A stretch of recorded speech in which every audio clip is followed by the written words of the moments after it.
Here's information on standards for infrared inspections in high-rise multi-tenant buildings, hospitals, and hotels. This should help you write your scope of work. Several standards address infrared inspections.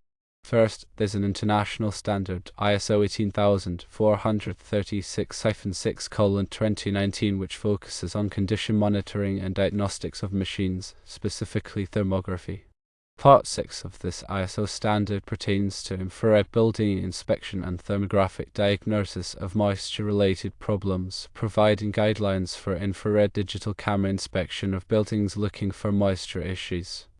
Another standard is ASTM E1186-22, which outlines standard practices for infrared imaging in civil structural systems. In addition to these international standards, there are industry-specific standards such as the InterNACHI infrared inspection standards S1005 and S1008. These cover residential and commercial infrared inspections and, importantly, include guidance applicable to high-rise buildings and hospitals.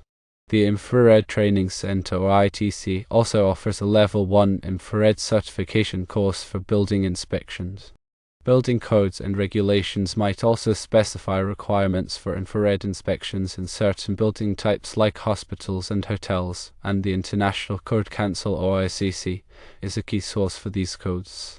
When conducting infrared inspections in specific building types, there are particular areas to focus on. For high-rise multi-tenant buildings, inspect for moisture intrusion, air leakage, thermal bridging, and structural defects. Pay close attention to areas like exterior cladding, windows, balconies, and roofs. In hospitals, special attention should be given to areas where medical equipment generates heat, such as operating rooms and intensive care units. Also inspect for electrical faults, plumbing leaks, and inadequate ventilation. For hotels, inspect for moisture intrusion, air conditioning issues, and electrical problems, focusing on guest rooms, bathrooms, and kitchens.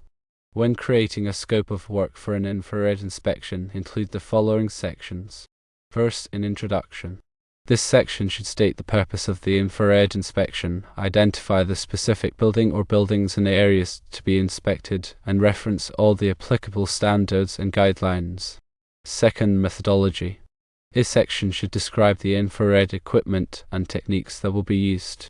Specify calibration and verification procedures for the equipment. Outline the inspection protocol, including the areas to be scanned and the format of the report. Third, reporting. Describe the format of the inspection report. It should include images, data analysis, and recommendations. Specify the turnaround time for report delivery. Fourth, qualifications. State the qualifications and certifications of the infrared inspectors. Provide evidence of their experience in inspecting high-rise buildings, hospitals, or hotels as applicable. Fifth, schedule and access. Detail the inspection dates and times and provide clear instructions for safe and efficient access to the inspection areas. Sixth, safety. Address any safety concerns or requirements related to the infrared inspection and ensure compliance with all applicable safety regulations and protocols.